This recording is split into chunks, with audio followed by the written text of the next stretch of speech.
Budget Blinds. Visit their showroom or call today for a free in-home consultation. It's been such a long season. I can't believe the Grey Cup's already here. I know, I really want to make it out to Winnipeg, but alas, I will watch the Grey Cup here from Lloydminster. Maybe in a nice warm apartment building. Or nice warm. Well, moving on to sports, some big news out of Lloydminster Bobcats camp today as the team continues to tinker with their lineup. Yeah, absolutely. Cats blue line, they're going to be missing their favorite redhead. The team announced this morning that defenseman Yaremchuck has been traded. Now, Yaremchuck is the longest serving member from this year's team. The 20-year-old played 182 games over 4 seasons. Now this season, the blue liner scored 4 goals and 9 assists in 26 games. Yaremchuck was traded to the Drayton Valley Thunder for forward Brett Smythe. Smythe has 14 points in 20 games. Now the 19-year-old is injured, won't play until after the Christmas break. Well, this trade is one of 3 made this week alone. As we mentioned yesterday, the Cats picked up 20-year-old goal scorer Kris from the SJHL. That means the team was at capacity when it came to 20-year-olds. Now, they also picked up defenseman Drayton Robinson. Now, tonight, the Cats are taking on the Fort McMurray Oil Barons. Certainly don't want to take Fort McMurray lightly because obviously they've proven that they can beat us. So it'll be time for us to come out and step up and do our job, and hopefully we can get 2 wins. The Bobcats are also hosting the Barons tomorrow night. Fort McMurray is currently last in the North Division, but despite their poor record, Fort McMurray beat Lloydminster earlier this month. It was kind of a wake-up call for a lot of guys. Maybe that we weren't as good as we thought we were, or the way we were acting as good as we were acting. That we need to get back down to working hard and get back to our game. So this weekend, this is a big test for us. I mean, that's a team that's coming in. They beat us here the last time, so they're not going to be, shying away from us. They'll be coming out hard, and hopefully our guys do too. Meanwhile, the Cats welcomed defenseman Stefan to the team a couple of weeks ago from the SJHL. So far, he's played a couple of games and is slowly getting used to his role on the blue line. Coming from the SJ, AJ's definitely a lot faster, so it's going to take a little bit to get used to, but love the league. The guys all seem great, so can't say enough about them, and I'm just happy to be here right now. The Cats are coming off a 4-2 loss last Saturday against the Spruce Grove Saints, so they'll be looking to get back into the win column. And don't forget, if you are headed to this game, it's their annual teddy bear toss, so make sure you bring a stuffed animal or toy that you can throw onto the ice. Meantime, the Bonnyville Pontiacs continue their Southern road swing. They are in Brooks, taking on the #1 team in the South. The Yaks have won 2 in a row. This is the fourth of 6 straight road games for them.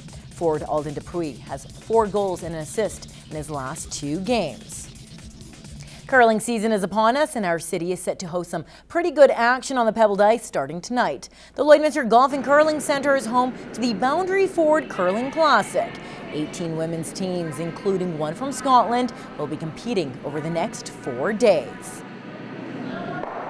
A lot of our teams that we have are from the local area. We've got a bunch from Saskatchewan and Alberta just because of our location. This is actually the last stop on the World Curling Tour before playdowns begin. $20,000 is up for grabs, but on top of the grand prize, this weekend's tournament is a great tune-up. It's also unique because it's the only 10-end event. A lot of the times that we see the events are only 8 ends long, so this really helps teams get ready for their playdowns coming up. The action gets underway tonight at 7 and runs throughout the weekend. The final is set for Monday night. This event is free and open to the public.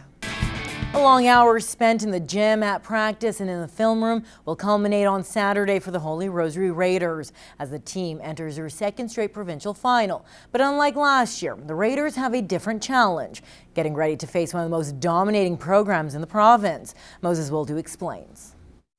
Sleep? Yeah, it comes and goes. Yeah, I've been sleeping pretty good. I know, I've been watching lots of films, so I'm feeling pretty prepared. On the eve of the biggest game of the season, it wouldn't be a surprise if they were a bit anxious. Even more of a reason for the squad to pay extra attention to detail.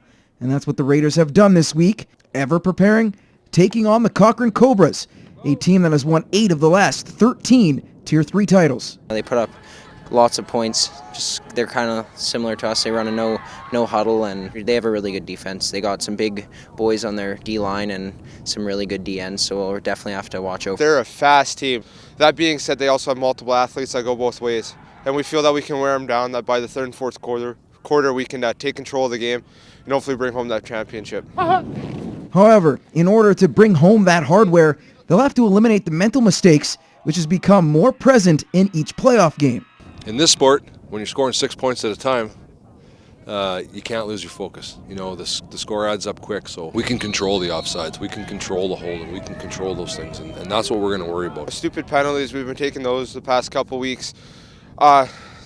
We've been going 3 and out a bunch. We got to keep our defense off the field, score some points, extend drives, tire out their defense, and just take over the game. And with a firm grasp of the game plan, the Raiders feel their fate is truly in their hands. We want to win, they want to win. We know the better team on Saturday is going to win, and hopefully it's going to be us. I feel like we got this, you know. We've had a good week, and I'm excited to see what happens. It's a benchmark for us, I think. They're one of the premier programs in the province, and if we can go out there and compete, it says a lot about our program. Moses Boldu, Newcap Sports. Yes, and Newcap will have a TV crew there, and we will have highlights for you this weekend. Well, the Lloyd Comp Barons girls basketball team is getting ready to start their 2015-16 season. The Barons are a very young team this year and are using that youth to rebuild the program. We are looking forward to building on what we did last year.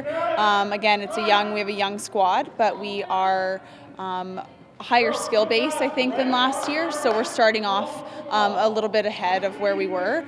So higher expectations for sure. The Barons have been practicing the basics to get the younger girls into the swing of things. Just basic skills. Like, we have a few girls on the team right now who haven't really played basketball that much, so we're kind of just trying to build our team up from the bottom, so lots of basic skills basically. Third-year Barons players like Charlie Hawkins will be leaned upon to help the rookies throughout the season. A lot of newbies, a lot of grade 10s that have come in really eager, but also we've got 4 or 5 girls that are vets that are stepping up as leaders for sure to lead them. The Barons have their first tournament next weekend in Spruce Grove, then have one in Fort Saskatchewan on December 11th and 12th, and that's before the Christmas break.